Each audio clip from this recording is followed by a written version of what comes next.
Colegas, estudiantes de Derecho y otras disciplinas, bienvenidos a un nuevo video. Espero que se encuentren muy bien.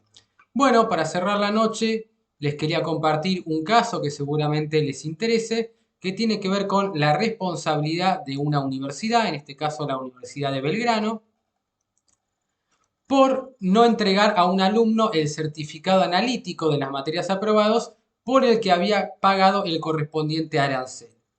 Entonces, Thomas White, John, contra Fundación Universidad de Belgrano, doctor Avelino Porto, sobre daños y perjuicios. Entonces, es un fallo en donde se consagra la responsabilidad de una universidad privada por no entregar a un alumno la constancia de materias aprobadas. Entonces, el alumno solicita esa constancia de materias aprobadas y la universidad no se la brinda. Por lo tanto, demanda por daños y perjuicios. Vamos a ver entonces qué es lo que pide, cuáles son los conceptos que pide entonces. El reclamo del entonces alumno Thomas John White tiene su origen en la omisión de entregar una constancia de materias aprobadas por parte de la universidad. Entonces la universidad tenía una obligación de dar, de hacer y de dar que termina incumpliendo.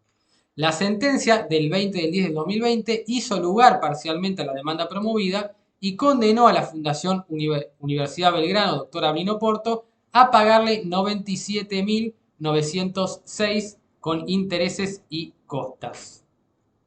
A partir de la apelación de ambas partes, la cuestión jurídica tratar abarca el contrato educativo, el derecho de consumo, el incumplimiento contractual, el dolo, el resarcimiento, el daño punitivo, intereses y costas.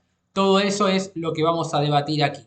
Entonces, él lo que va a invocar, por un lado, va a ser el dolo, va a invocar también el daño punitivo y, por supuesto, va a invocar daño tanto moral como patrimonial. A su vez va a invocar pérdida de chance, lucro cesante y bueno, veremos entonces.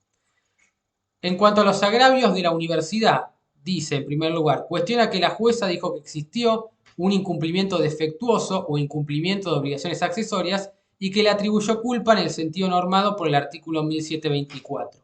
El artículo 1724 establece los factores de atribución que son subjetivos, que son el dolo y la culpa.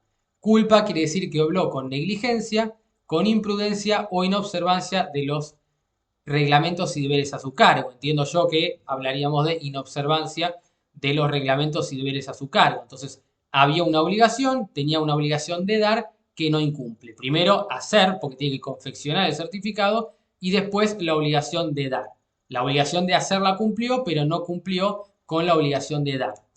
La demandada entonces invoca que la demora, entonces va a justificar ese retraso en la entrega del certificado en una confusión interna. Entonces dice, hubo algún tipo de error, algo que salió mal, por la falta de pago de la cuota 6 de 2016 de la carrera de licenciatura en administración y el pedido de reintegro de la cuota 1 de abogacía. Entonces parece que él no había terminado de pagar. La cuota 6 la debía y no la había pagado. Reconoce que en la licenciatura abonó hasta la quinta cuota, con vencimiento en julio de 2016, y afirmó que faltó abonar la sexta cuota que vencía en agosto. Entonces se defiende la universidad diciendo, bueno, esta persona me pagó hasta la quinta cuota, pero no me pagó la sexta cuota, por lo tanto no terminó de pagarme el, el correspondiente certificado de materias. También confirma que el actor pidió la baja con fecha 11 de 7 de 2016, que pagó la cuota 1 de abogacía el 1 de 7 de 2016, que empezaba en agosto por un total de 7.076 pesos. Admite entonces que no tenía ningún tipo de inconveniente en devolver el monto, porque el actor manifestó antes de comenzar la cursada que no iba a ir, pero antes debía abonar la cuota 6 faltante de la licenciatura en administración. Entonces lo que dice la universidad, bueno, todo bien, no querés venir, pero me debes la sexta cuota en la licenciatura de administración. Si después no querés venir a cursar abogacía, no pasa nada, pero me debes una cuota. Toda esta argumentación sobre la conducta desplegada lleva a la universidad apelante a solicitar que se revoque la sentencia. En segundo lugar, va a criticar la condena, que es la devolución de los 830 pesos del arancel, porque el certificado fue expedido y agregado. Entonces dice, nosotros lo confeccionamos el certificado e hicimos todo lo que teníamos que hacer. el que incumplió es él, porque no me pagó, no me terminó de pagar la sexta cuota que vencía en agosto. Después dice, en cuanto al daño moral, rechaza su procedencia. Entonces dice, no hay ningún tipo de daño fuera de lo patrimonial, de la cantidad de plata que puso. No hay ningún tipo de daño psicológico, no hay lugar al daño moral. Y en subsidio, el monto fijado en la sentencia. En cuarto lugar, impugna la imposición de costas a su cargo. Entonces, por otro lado, dice, bueno, no me corresponde a mí pagar las costas porque esto se tiene que desestimar. Yo no sería quien resultara vencida. Entonces, no corresponde. Mientras que Tomás White dice, primero dice que la sentencia no consideró que hubo dolo en los términos del 1724.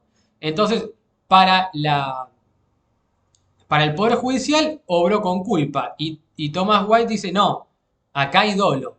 Entonces, el dolo quiere decir que hubo un accionar manifiesto con total intención de dañar o simplemente un comportamiento que denota indiferencia. Segundo, entonces cuestiona el rechazo parcial de daños materiales y pide la devolución de lo pagado en concepto de servicio educativo 2016. Entonces pide el reembolso de lo que pagó y cuestiona en forma parcial el rechazo de daños materiales. Entonces dice, bueno, hay determinados daños materiales que no se me están teniendo en cuenta y por otro lado quiero que me devuelvan lo que yo pagué. Tercero, ataca la sentencia en cuanto rechazó la pérdida de chance y el lucro cesante. Bueno, en cuanto a la pérdida de chance, tenemos que la pérdida de chance es un daño actual resarcible, es decir, susceptible de ser reparado en dinero, cuando implica probabilidad suficiente de beneficio económico que resulta frustrado por culpa del responsable. Entonces tiene que haber primero un sujeto atribuible que haya obrado con culpa o dolo y que a mí me impida acceder a un beneficio. Entonces yo tengo la oportunidad de lograr algo y no lo puedo hacer por culpa de otro. A eso apunta la pérdida de chance. O podemos ver que, según la Corte de Casación francesa, en un fallo de noviembre de 2006, entendió que solo constituye la pérdida de una oportunidad resarcible la desaparición actual y cierta de una eventualidad favorable. Entonces tiene que haber un daño concreto y que se pierda una oportunidad que sea eventualmente favorable. Entonces, vamos a un ejemplo claro para que se entienda. Yo atropello a Messi y no puede ir al Mundial de Qatar. Bueno, se pierde la posibilidad de ir a su último Mundial. Entonces, lo estoy dejando sin la oportunidad de tener una última revancha para salir campeón del mundo. Entonces, imagínense el daño, no va a poder jugar otro Mundial. Por lo tanto, queda frustrado en su deseo de participar en la Copa del Mundo por mi culpa, producto de una conducta que llevé yo, ya sea culposa o dolosa. El 1739 es claro, nos dice, la pérdida de chance es indemnizable, entonces es susceptible de reparación pecuniaria en la medida en que su contingencia sea razonable. Entonces yo tengo que provocar un daño o un perjuicio o menoscabo que sea razonable. Entonces, si yo apenas lo toco a Messi y le duele el pie, no me va a poder demandar por pérdida de chance por no ir al Mundial. Y guarde una adecuada relación de causalidad con el hecho generador. Entonces se tiene que cumplir este elemento de la relación de causalidad. Esto quiere decir que tiene que haber un nexo o un vínculo entre el daño que yo entre el daño ocasionado y el sujeto atribuible. Entonces yo tuve que haber provocado el daño que lo dejó afuera. A esto apunta. Entonces, para que quede claro bien la noción de pérdida de chance. Lucro cesante es todo el tiempo por el cual no va a poder trabajar la persona. Ahora vamos a ver por qué pérdida de chance apunta a la posibilidad que tenía de entrar a un trabajo que, por supuesto, lo perdió por no poder contar con este certificado. Después pide que se aumente el monto asignado en concepto de daño moral. Entonces va a pedir un incremento, dice el daño moral es irrazonable, es insuficiente, quiero más. Y después cuestiona obviamente el rechazo del daño punitivo, porque pide que se condene a la demandada por el 52 bis. El daño punitivo de la Ley de Defensa del Consumidor es un instituto que obviamente lo que va a exigir es que haya un incumplimiento lo suficientemente grave por parte del proveedor y lo que se va a hacer es aplicarle una sanción pecuniaria, es decir, que tengan que pagar tanta cantidad de plata. Antes lo teníamos en el 666 bis, el correlato de las AS 30, que son multas civiles. Entonces dice que la acción va a corresponder al consumidor o usuario por su propio derecho, a las asociaciones de consumidores o usuarios autorizadas en los términos del artículo 56. Bueno, y aquí nos dicen quiénes son todos los legitimados activos. En las causas judiciales que tramiten en defensa de intereses de incidencia colectiva, las asociaciones de consumidores y usuarios, perdón, este es el 52, disculpen, es 52 bis, perdón. Ahora sí, al proveedor que no cumpla con las obligaciones legales o contractuales con el consumidor a instancia del damnificado, entonces tiene que ser un proveedor que no incumpla con lo que la ley o el contrato le obliga o le manda.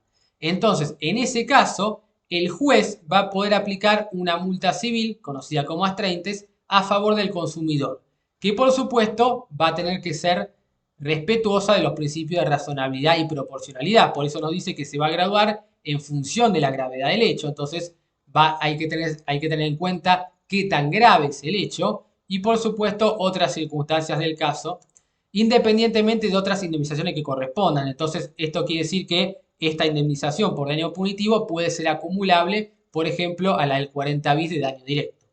Cuando más de un proveedor sea responsable del incumplimiento, responden todos solidariamente. Esto quiere decir que se le puede reclamar a cualquiera y quien tenga que pagar después va a tener derecho a acciones de repetición, ¿no? Sin perjuicio de las acciones de regreso que les correspondan. La multa civil que se imponga va a tener un límite, que va a ser un tope, que es que no puede superar el máximo de la sanción de la multa prevista en el artículo 47, inciso B de esta ley. La multa máxima, si mal no recuerdo, es de 5 millones de pesos, pero bueno, no lo tengo aquí del todo claro en ese punto. Bueno, seguimos entonces. Estábamos entonces aquí. Y sexto, que se modifique la fecha de vengamiento de la tasa de interés. Entonces va a pedir que la fecha sea otra para que por supuesto perciba más plata, obviamente. En cuanto al marco jurídico y cumplimiento, bueno, entonces esto queda encuadrado como un contrato de consumo, donde el establecimiento es el proveedor en los términos del artículo 2 de la Ley de Defensa del Consumidor y el estudiante, el consumidor o usuario en los términos del artículo 1. Entonces, entre ellos, en los términos del artículo 3 hay una relación de consumo. ¿Por qué? Porque el estudiante compra, adquiere un bien o un bien en este caso, o contrata un servicio y el establecimiento educativo se lo tiene que proveer. Entonces, él solicita un analítico o un certificado y la facultad se lo tiene que dar. Ahí es justamente una obligación de dar que tiene. Si bien al año y medio el contrato educativo quedó extinguido por la solicitud de baja presentada por Thomas White, que es justamente una de las defensas que esgrime la facultad, sin embargo, permanecía una obligación accesoria a cargo de la UB como proveedor.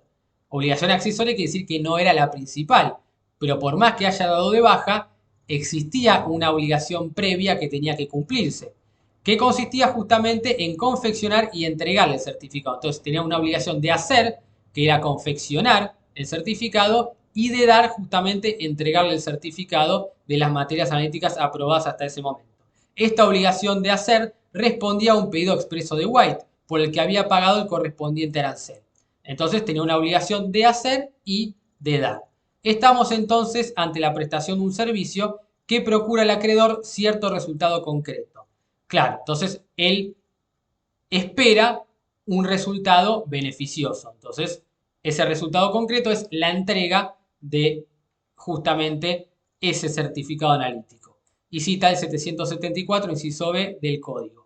Como tal, ante el supuesto de incumplimiento, se debe responder de manera objetiva. Entonces, aquí lo que entiende el tribunal es que corresponde que se impute a la universidad por responsabilidad objetiva y no subjetiva. Es decir, aquí no importa si hay dolo o culpa, sino que tiene que responder en forma objetiva.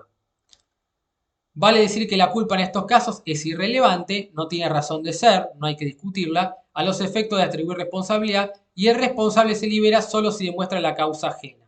Claro, entonces lo que establecen aquí es que no importa si obró con culpa o no, porque responde en forma objetiva, y para liberarse de responsabilidad, eximirse, o que se extinga esa responsabilidad, va a tener que demostrar que su causa no es imputable. Es decir, va a tener que decir, fue culpa de él fue culpa de un tercero por el que no tengo que responder, o se trató de un caso fortuito o fuerza mayor, que se equiparan aquí en el código, que se trata de un hecho imprevisible o que un hecho que, si bien se pudo prever, no se pudo evitar. A eso apunta entonces.